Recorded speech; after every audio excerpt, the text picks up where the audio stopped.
저 대한민국에 들어와서 정말 뭔가 뭐 맛있게 온 식구가 정말 개인 눈 감추듯 먹었다는 그런 음식들이 있었습니다. 그게 어떤 거였죠? 지금은 절대 그 맛이 안 나와요. 배고파야 나오는 아, 거죠. 뭐 글쎄 한 2달 굶고 먹으면 뭐 그 맛이 나오는지는 모르겠지만 등산로에서 탈북을 해가지고 이제 그 우도에 들어왔거든요. 우도에 들어왔는데 뭐 북한에서 뭐 가져오다 하니까 새까매가지고 눈만 반짝반짝해서 이제 이렇게 들어왔는데 이제 그 병영이에요. 거기 내가 뭐 해병대 병실인지는 모르고 간데 2층짜리 거길 들어갔는데 이제 거기 이거 그 장교되는 분이 나오셔가지고 그때 내가 선생님 소리를 처음 들어봤어요. 우리 탈북자도 아마 한국에 와서 선생님이라는 소리 처음 들어보죠. 너무 막 이상하더라고요. 진짜 존중받으니까. 그때 그 장교분이 나오셔가지고 인사 딱 하면서 선생님 그 정말 잘 오셨다고. 근데 뭐 보니까 뭘 그리 많이 아니죠. 저 그분들도 아마 생각을 할 거예요. 북한이 못 산다는 소리는 들었지만 몰골 보면 알잖아요. 몰골이죠 말 자체로. 뭐 눈 들어가고 뭐 쥐가 파묵은지 뭐 살이 붙은 데가 없고 이런 사람들이 뭐 9명이 줄레줄레 들어왔으니까 그때 보고 좀 불쌍했댔는지 식사 못 하셨죠. 그때가 아마 우리가 거의 한 10시 못 돼서 들어갔거든요. 오전. 그러니까 밥 못 먹었죠. 밥 못 먹었어요. 그러니까 야 밥 빨리 하라. 그게 예 이제 밥 합니다. 뭐 거기서 그래요. 그래서 찌리루룩 하고 앉아 있는데 야 그거 언제 밥하고 기다려고 왕뚜껑 하나씩 내어라.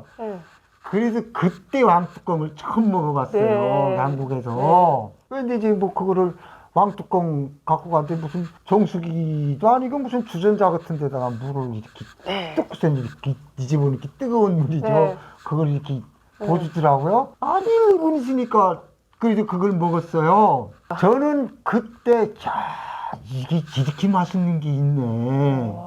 지금도 대한민국 그 음식하면 사람은 아무거나 다 첫 번째가 중요한가 봐요. 항상 마트 가면 왕뚜껑 사시죠? 그래서 지금은 그 맛이 안 나와요. 안 나오는데 아마 그때 당시 그거 1분도 안 돼서 다 먹었을 거예요. 그렇죠. 우리 집 애들이고 뭐고 다. 그 살짝 매운맛이었는데 그 막내도 그거 그렇게 잘 먹던가요? 스프가 기본이잖아요. 근데 뭐 숨소리도 안 나. 뭐 맛있냐 못했냐 보니까 다 먹었더라고요. 다 먹었는데 맛있어가지고 좀 더 달라고 했으면 좋겠는데 그 제 주제 제 쪽팔리는 거는 알아서 이거 하나. 근데 그 장교분도 더 안 주더라고요. 눈치가 좀 무뎠는지 아까워서 그러는지.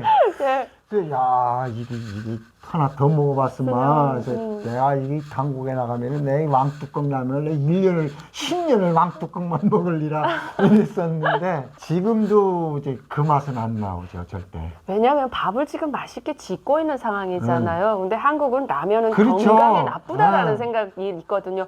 제가 한국 드라마 봤는데 집이 다 망했을 때 빨간 딱지 갖다 딱딱딱 붙이고 오늘은 집이 다 부도가 났으니까 라면 먹자 그러더라고요. 북한에서 분명 한국 신라면을 먹어봤는데 그 맛있는 라면을 집이 부도가 났을 때 먹는다니까 저 사람들은 평상시에 얼마나 맛있는 걸 먹지? 그게 조금 가늠이 안 갔어요. 저는 이제 그거 라면 소리 하면은 북한에도 그 신라면이 있어요. 근데 진짜 오리지널 만나기는 쉽지 않고 다 중국산 짝퉁이죠. 근데 내가 이제 그 개성공단 다니면서 우리나라 진짜 오리지널 신라면하고 중국 그 짝퉁 라면 갖다가 이거 수프를 까서 비교를 하면 중국 짝퉁 수프가 향이 조금 더 세요. 중국스러운 향이 나나 보죠? 그럴 수 맛이 있겠다. 조금 향이 좀 세요. 중국 거는 그거만 보면 알거든요. 그래서 근데 이제 우리 북한에 있을 때 그 라면을 어떻게 먹었냐면은 명절날 그때 당시 중국 오리지널 라면 하나 살려면 600원을 했어요. 북한 돈으로. 북한 돈으로 600원을 했어요. 600원 했는데 그때 당시 쌀 한 킬로가 600원, 650원을 했거든요. 장마당에서. 그렇게 쌀 한 킬로를 줘야 그 라면을 하나 먹는 거예요. 못 먹죠. 쌀 사야죠. 못 먹죠. 당연히 못 먹지. 밥을 먹어야지 그 사람 라면 먹겠어요. 근데 이제 그게 명절날이면은 그 라면을 사와요. 근데 저는 우리 한국에 와가지고 돼지고기국을 못 먹어봤어요. 여기 사람들은 돼지고기국을 안 먹어. 먹어요. 예, 안 먹어. 근데 우리는 명절날 뿔커 먹어야 되니까 고기 한 키로 사다가 그때 우리 집 식구가 내가 아빠 엄마를 모시고 사니까 형들 모이고 누이네 모이고 모이면 24명이지 됐어요. 네, 대가족이다. 24명이 고기 한 키로 가지고 국을 끓여. 그래야 먹을 수 있는 거예요. 국을 끓여야. 그렇죠. 고기 냄새라도 나는 그런 국물을. 그러니까 이제 그 식구마다 요만한 고기 한두 점씩 차려가고 이제 국물이죠. 국물. 맞습니다. 이렇게 해서 이제 그 고깃국을 먹었는데 점심에는 이제 그 라면을 2개 사다가 네. 수프 끓이면 고깃국보다 더 맛있거든요. 그쵸, 맞아요. 향내. 이제 거기다가 모두구나 한 서너 뭐 썰어였고 네. 이제 그게 명절이죠. 그렇게 라면을 먹었어요. 근데 맞아요. 여기 한국에 와서 진짜 왕뚜껑 라면 1인당 개수 하나씩 먹어보기는 한국이 처음이죠. 그때. 그렇죠. 그 맛있게 그렇게 개눈감 찍어. 저는 짜파게티라는 그 짜장면 맛이 나는 그것도 세상에 그렇게 맛있을 수가 없었어요. 와서 보니까. 근데 한국의 라면 종류가 이렇게 많은 줄을 북한에 있을 때 한국 음식이라고 해서 중국 사람들이 가지고 나온 거 봤지만 제일 대표적인 게 신라면. 그렇죠. 예, 신라면밖에 없거든요. 그게 한국의 라면 하면 그 한 종류 이렇게만 알았어요. 한국에 와서 저는 나와서 그 짜파게티 먹는데 그게 너무 내 취향에 맞는 거예요. 그래요? 난 그게 너무 너무 내 취향. 많잖아요. 뭐 노구리요 뭐 해가지고 너무 많으니까 라면이 거기서 거긴데. 그러니까 전 라면 종류가 이렇게 많은 줄도 몰랐습니다. 북에 있을 때는 그 신라면밖에 그 못 먹어봤고 개성공단 다니면서 그 라면 많이 날랐죠. 개성공단에서 그때 이제 거기서 250원에 사왔어요. 근데 그것도 사장님들이 그 북한 노동자들한테 간식으로 주는 거예요. 먹으라고. 맞습니다. 근데 그 때도 다 애엄마들이니까 가정부인들이니까 안 먹고 이제 아껴. 가지고 간 거죠. 집에 가지고 가서 이제 그걸 250원씩에 파는 거예요. 그러면 거기에 며칠 날 내가 간다고 하면 거기서 그걸 마주는 사람이 있어요. 네. 라면을 마주면은 이제 그걸 가서 가져오는데 200원에 팔면은 그 사람이 50원 먹고 나한테 250원에 주면 난 해주 갔다가 이제 그걸 500원이 넘겼단 말이에요. 제대로 드시지 못하고 먹고 아유 살려니까 어떻게 장사만 먹어요 하는 그거 거죠. 못 먹지. 먹고 싶었을 건데 돈이니까 못 먹죠. 못 먹어요 그게. 네. 못 먹어요 절대. 한국에 와서 금방 왔을 때는 이것도 저것도 신기한 게 되게 많기는 해요. 근데 저도 어느덧 유튜브를 하면서 추억을 이렇게 끄집어내려고 보니까 12년 전에 저희가 왔을 때와 지금이 한국의 경제 수준이나 우리의 삶이 너무나 달라져 있는 거예요. 스마트폰도 나오던 시절이 아니었거든요. 저는 폴더폰을 쓸 때였어요. 그때 뉴스에서 앵커가 나와가지고 스마트폰이라는 게 등장했습니다. 뭐 원하는 어떤 지도만 입력을 하면 본인이 가고 싶은 곳에 길을 알려줍니다. 이래가지고 내비게이션이구만. 저게 뭐지? 그렇게 스킵을 했던 시절입니다. 한국이 너무너무 발전해 간다라고 생각하는 요즘에 어떤 그런 부분이 있나요? 그 북에 있을 때 이제 그때도 이제 뭐 애들을 어릴 때지만은 자식은 내가 품고 내가 기르는 줄 알았어요. 네. 근데 여기 한국에 와서 제가 이제 11년이 됐거든요. 10년이면은 강산이 변한다고 하는데 지금 우리나라는 너무 발전 속도가 너무 빨라가지고 알고픈 생각이 없어요. 내가 알으면 더 부담스러워. 네. 격세지감 이런 말 있잖아요. 이런 거를 내가 우리 애들이나 애엄마한테서 이제 많이 느끼는 게 핸드폰을 내가 스마트폰을 써도 어떻게 쓰는지 아직도 몰라요. 아, 약간 그럴 수 있겠네요. 몰라요 그게. 예. 모르고 또 어떤 사람들은 뭐 카톡하고 뭐 이러는데 이거 카톡 한번 그거 누르려면은 이게 익숙이 안 돼가지고요. 그래갖고 아, 나 어쩐지 문자를 했는데 2주 동안 답장이 없어서 따님에게. 그래서 이제 참 내가 대한민국 국민이 맞나 하는 그런 생각도 이제 가지게 되고 딸내미들하고 이제 말이 안 돼요. 말이 안 돼요? 소통이 안 돼요. 그 어릴 적에 데려온 애들하고요. 애들은 이제 여기 와서 뭐 한국 그 애들하고 이제 섭술리면서 이제 그런 쪽으로 나갔지만 나는 그 컴프레셔 잘하는 게 고정이잖아요. 네. 고정. 그리고 또 컴프레셔 하시는 사장님들이 다 연세가 많아요. 나보다 10년, 15년 이렇게 우니까 이분들도 타자 치면 이제 이렇게 하고 돋보기 주고 그냥 뭐 덕분 개찐이네요. 이런 분들이라 이런 아이고. 분들하고 하다 나니까 이게 참 우리나라는 이렇게 발전되는데 너무 빨리 예, 발전하죠. 너무 빨리 발전돼서 이게 우리 같은 사람들한테는 좀 안 맞아요. 부담스럽군요. 예. 근데 저는 28살, 7살 이때 와서 그런가 기억은 좀 생생히 나거든요. 근데 한국이 정말 빨리 발전하는구나라는 거를 지금도 막 느끼고 있어요. 왜냐면 제가 2009년 11월에 왔을 때는 쿠팡 총알 배송 이런 게 없었어요. 그렇죠. 당일 배송 이런 게 없었어요. 11번가 인터파크 이런 데다가 물건을 구입하면 3일, 4일씩 기다려서 물건이 왔었는데 저도 언제부터 그렇게 됐는지 모르겠는데 네이버라는 아이디 하나만 있으면 뭐 분유도 사고 기저귀도 사고 먹을 것도 사고 뭐 무슨 두부도 사고 모든 장부터 시작해서 백화점 옷까지 심지어 한 번에 이 지문 가지고 카드 등록해가지고 바로바로 살 수 아, 있는 미국의 게 것도 막 사잖아요. 미국 거, 일본 그러니까요. 거. 야, 두 번째는 스마트폰입니다. 이 핸드폰으로 안 되는 게 없잖아요. 그렇죠. 그래서 지금 너무너무 뭐 빨리 발전해요. 뉴스에서도 나오잖아요. 핸드폰 없이 일주일 살아보기. 그런 것도 나오잖아요. 이런 거를 보면서 이제 그 핸드폰 하면은 참 내 역사가 깊죠. 우리 네. 북한 사람들한테는. 첫 어떤 핸드폰을 구매했던 그때 기억이 나요. 당시 내가 탈북할 때 당시 북한에서는 이거 보고 따고다라고 그랬어요. 네. 따고다 했어요. 거긴 중국에서밖에 들어올 데가 없으니까. 근데 그때만 해도 2010년도, 2009년도 화폐개혁 그때 할 때 당시니까 그때도 이제 중국 이거 들키는 핸드폰이 네. 이렇게 근데 그거를 권총처럼 여기다 차고 다녔어요. 네. 근데 딱 보면은 아, 저 새끼 저거 따고다 가졌네. 이렇게 됐거든요. 예. 근데 진짜 그거 탁 꺼내가지고 뭐 길 가면서 전화하는 게 진짜 전화가 되는 걸 말을 하는 건지 몰라. 저 새끼는 저거 진짜 되는 걸 말을 하는 거야. 근데 후에 알고 보니까 북한에도 그 통화가 되는 자리가 있고 안 되는 자리가 있으니까 그거 안 되면 그거 들고 이렇게 타라당기는 거예요. 그 걸리는 자리를. 네. 그때 이제 그 신기하게 봤었는데 그럼 북한에서는 휴대폰을 사용 못 해보시고 오신 거예요? 아니 당연하죠. 손에 쥐어보지도 못했죠. 못하고. 만져보지도 못하고 왔죠. 그럼 한국에 와서 처음 휴대폰을 사용하셨겠네요? 그렇죠.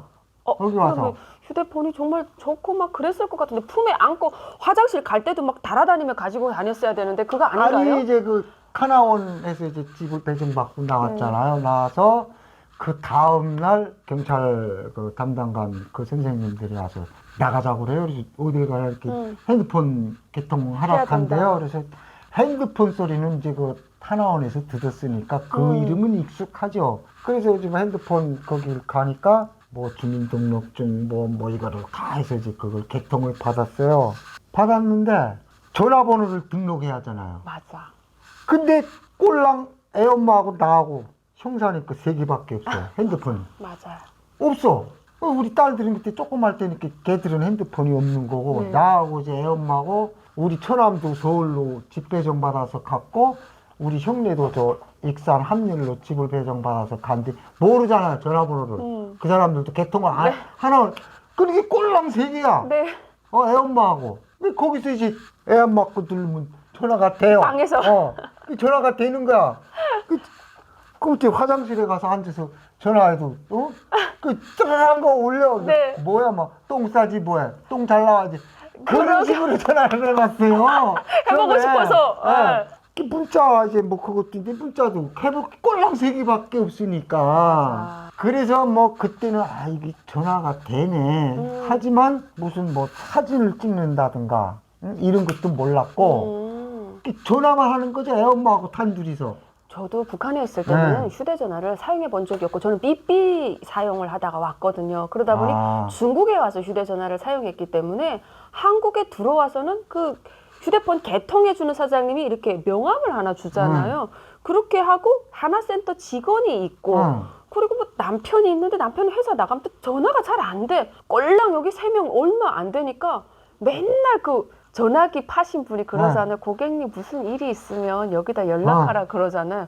그래가지고 그 하나센터 선생님하고 그 사장님 저 해가지고 걔나 거기다가 뭐 문자하고 뭐 물어보고 막 이랬던 거야. 지금 생각해보면 휴대폰 한 대 팔고 민폐 고객 하나 만들어 놓고는 그것도 그 남자였어요. 근데 그때 무슨 일이 있거나 뭐가 궁금하고 불편한 사항이 있으면 연락을 달라니까 당연히 그래도 되는 줄 알고 거기다 전화해가지고 네 어떻게 하겠는데 그거 어떻게 하면 됩니까 하면서 그 사람은 항상 전화 받더라고요. 그렇죠. 남편은 연락이 안 되는데 그래서 형사님하고 그 사람한테 꽤나 문자 보냈는데 어떤 행사나 가거나 형사님이 누구 데리고 와서 오늘 이렇게 밥 사주시는 자리라고 하면 꼭 한국 사람들은 뭐 줘요? 명함 주잖아요. 그렇죠. 그러면 어떻게 해요? 우리랑 인간관계 없으면 사실은 저장 안 해도 되거든요. 다 저장하고 전화번호 주세요. 맞아요. 근데 이게 얼마나 오해가 되는 상황이냐면 명함 주면 다 전화번호 달라고 해서 저장하니까 이게 수작 치는 걸로도 또 느껴지나 봐요. 아. 약간 그런 것도 있었어요. 근데 어떻게 하든 이 전화번호부에 100개를 채우는 게 내 목표여서 돌아다니면서 전화번호 주세요. 전화번호 주세요. 그랬던 시절이 있는데 누군가 지인이 그러더라고요. 금방 만나자마자 전화번호 달라니까 나한테 뭔가 호감이 있나 이런 생각을 했다는데 아 이게 그럴 수 있겠다라는 어떤 시행착오를 겪었던 초창기 시절이 저도 그 있습니다. 핸드폰 그거 개통을 해가지고 만나는 사람마다 핸드폰 그렇게 해서 아마 그때 내 핸드폰 저기매가 200개가 남아 등록이 됐댔어요. 그게 목표였어요 저는. 근데 그 전화를 하면 그 사장님은 몰라 누군지. 맞아. 내가 누군지 몰라. 누구세요? 뭐 아니 이게 뭐 전화번호 달라고 그러지 내가. 근데 또 이제 그 한국 분들이 북한에서 이제 그 왔다 보면 이제 인사가 그거잖아요. 우리 한 분 모여서 식사 한번 해요. 밥이요. 그게 사실 인사인데 네. 전화번호 따가지고서 아니 밥 사준다고 그러는데 왜 전화가 없어? 전화는 해보고 눌러가지고 아니 밥 사준다고 하더니 밥 왜 안 사줘요?